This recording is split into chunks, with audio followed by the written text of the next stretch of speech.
Welcome back to the Senior Wellness Guide. I'm Dr. Emily Lane, and today's episode is for anyone who feels like their brain just won't turn off at night. If you ever lie in bed, staring at the ceiling, replaying conversations, worrying about tomorrow, or just feeling that hum of static in your chest, you're not alone. Sleep doesn't just depend on what you do at bedtime. It depends on how you prepare your nervous system to feel safe. And tonight we're going to talk about something incredibly simple, a 90-second ritual. Yes, just 90 seconds that clears the mind, calms the heart, and tells the body, it's safe now. You can rest. Our guest today is Japan's most revered longevity physician, Dr. Hana Takayama. At 105 years old, she still sleeps soundly through the night. No medication, no sleep aids, no struggle. When I asked her how, she didn't recommend a supplement. She told me this: I have one ritual, it takes 90 seconds, and it clears the air around me and within me. Let's explore what that ritual is, why it works, and how you can make it part of your own evenings, starting tonight. Dr. Takayama, thank you so much for being here. I'm already more relaxed just knowing we're about to have this conversation. Thank you, Dr. Lane. It is always a joy to speak of peace, especially the kind that lives in silence. You once said, I don't fall asleep, I return to sleep. Can you explain what you meant by that? Yes, because to me, sleep is not a switch. It is a return to quiet, a return to slowness, a return to trust. So before I sleep, I do not try to shut down. I try to come home. And this is where my ritual begins. Tell us about the ritual. You said it only takes 90 seconds? Yes, it is simple. I light one stick of incense. I close my eyes. I watch the smoke curl in the air, and I say 3 words in my mind. I am safe. That's it? That is everything, because it is not about the action. It is about what the action signals. When the incense lights, my body knows it is time to soften. And because I do it every night, without fail, my nervous system trusts the ritual. So it's not the incense itself that works the magic. It's the consistency. Exactly. The brain doesn't just respond to chemicals. It responds to patterns. When you give it a clear, gentle pattern every night at the same time, it begins to associate that act with safety. And safety is the first ingredient in deep sleep. Let's stay here for a moment because this is so powerful. You're saying that your body doesn't need a pill or a podcast to fall asleep. It just needs a trusted signal, a pattern. And for you, that's incense. Yes, the scent is important. But even more important is what the scent means. It means the day is complete. It means there is no more performing, no more deciding, no more fixing. The moment I light that stick, I tell my body, you are allowed to stop holding everything. And I mean it. You've used the word safety several times. Why is that so essential to sleep? Because the nervous system will not let you sleep if it thinks you are in danger. Even if the danger is just in your mind, a memory, a worry, a future that doesn't exist yet, the body reacts the same way. It stays alert. It tightens the jaw. It holds the breath. So the key to sleep is not exhaustion. It is reassurance. We must tell the nervous system, you are no longer under attack. And a ritual does that, quietly, gently, without explanation. That reminds me of something I read in neuroscience. The body has 2 main modes, sympathetic and parasympathetic. Fight or flight, or rest and digest. And the bridge between the two is ritual. Yes, a ritual is like a soft hand on the shoulder. It says, you've done enough. It says, now is the time to go inward. And when that message is repeated over months and years, your body begins to believe it much faster. So for someone listening right now, maybe they're lying in bed, frustrated, wired, dreading another night of poor sleep, what would you say to them? I would say, start small. Choose one simple act, 1 minute, 90 seconds, and repeat it every night at the same time. It could be lighting incense. It could be brushing your hair slowly. It could be placing your hand on your chest and breathing deeply. It does not need to be dramatic. It just needs to be consistent and sincere. Let's explore a few more 90-second rituals. You've told me about mirror gazing before. Could you share that?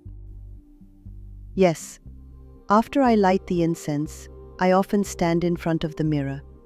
Just for a moment, I don't adjust my hair. I don't criticize. I don't judge. I simply see myself, not the reflection, the presence, and I say in my mind, "You've made it through another day. Thank you. That is all." That's deeply emotional, because so many people end their days with self-criticism, but you're ending yours with acknowledgement. Yes, because sleep is easier when we are not at war with ourselves. Let's add another ritual: silent tea prep. I know this is sacred to you as well. Very much.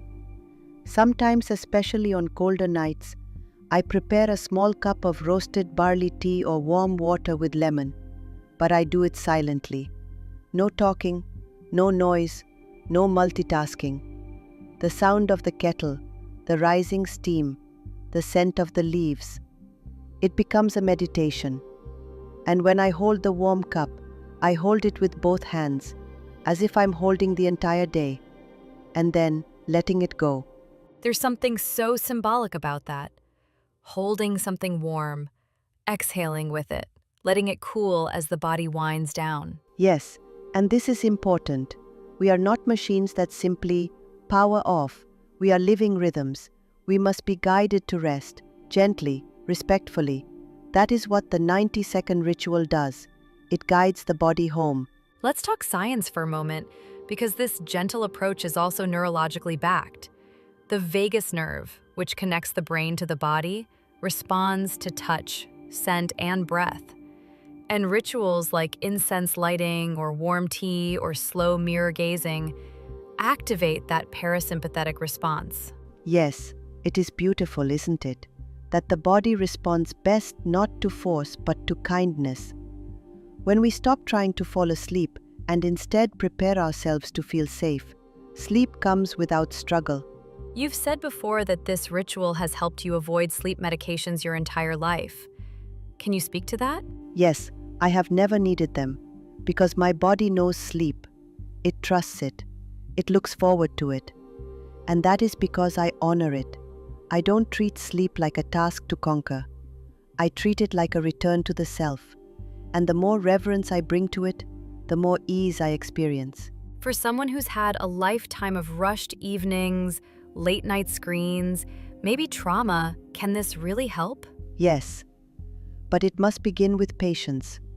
Trauma teaches the body that stillness is unsafe, that silence is dangerous, that rest is not allowed.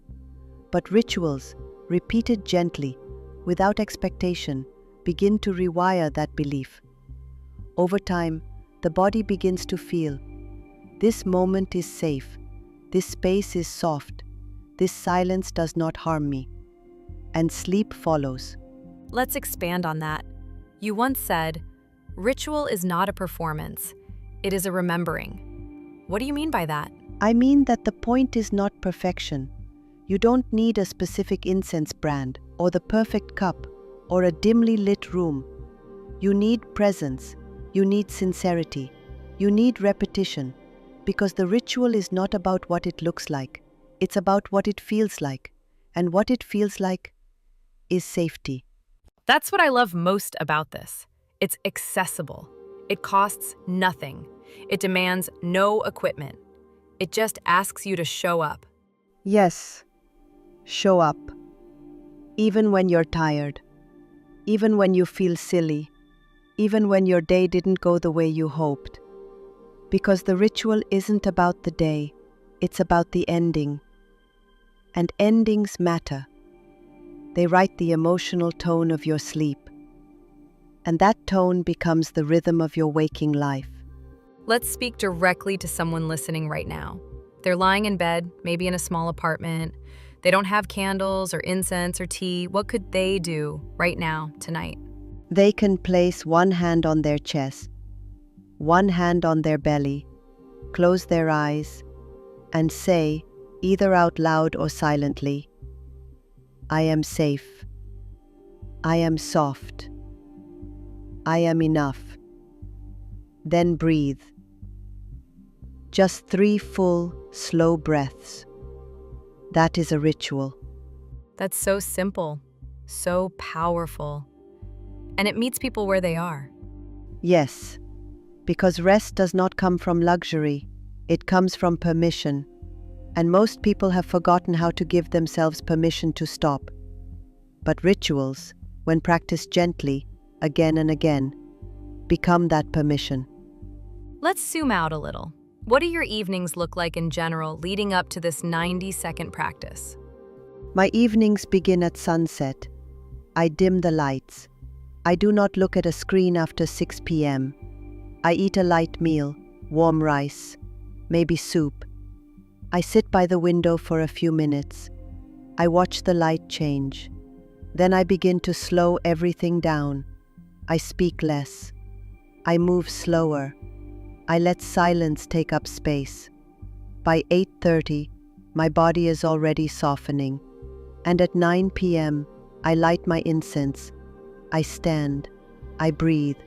I return to myself. Then I lie down and I sleep. No screens, no rushing, no stimulation, just rhythm, presence, simplicity. Yes, because stimulation is not neutral. Every input you allow into your system either prepares you for sleep or pushes it further away. The evening is not a time to consume. It is a time to release. You've said that aging doesn't make sleep harder. It just makes the consequences of bad habits more visible. What do you mean by that? Yes, this is important. Many people believe that aging causes poor sleep, but often it's the body finally becoming honest. In youth, we can abuse our rhythms and still recover. But after 60, every decision echoes louder. Late night light, heavy food, stressful conversations, digital noise. These things show up more directly in our sleep. That's such a hopeful message. Because so many people feel it's too late, but what you're saying is it's never too late to reintroduce rhythm. Yes, because rhythm is not age-dependent. It's soul-dependent, and the soul always wants rhythm. The body always wants safety. The nervous system always wants rest. We just have to stop fighting ourselves long enough to hear the invitation. Let's talk briefly about resistance. You've said before that even you, after 90 years of this ritual, still feel resistance some nights. Yes, there are nights when I think, just go to bed, skip it. But those are the nights I need it most. And when I do the ritual anyway, even half-heartedly, something inside me says, thank you for remembering. Because the ritual is not about mood, it's about trust. And the body remembers every act of trust. That brings me to something deeply emotional. You've described this 90-second practice as not just sleep preparation, but a way of returning to who you were before the day changed you. Can you explain that? Yes, every day shapes us. It fills us with other people's words, news, emotions, expectations. By nightfall, we are often carrying things that do not belong to us. But the ritual clears that. It burns it. It exhales it. In those 90 seconds, I remember, I am not what happened today. I am not what I said or failed to say. I am not the to-do list. I am breath. I am quiet. I am whole. And with that, I rest. That's Beautiful. And I feel like I need to hear that every night myself. Before we close, let's go through a few different options for listeners to try tonight. Let's give them 5 simple 90-second rituals to choose from. Of course, here are 5 I've used and recommended. 1. Incense lighting plus affirmation. Light incense. Watch the smoke rise. Say, I am safe. I am done for today. 2. Mirror gazing. Stand before a mirror. No fixing. Just see yourself. Whisper, thank you for making it through. 3.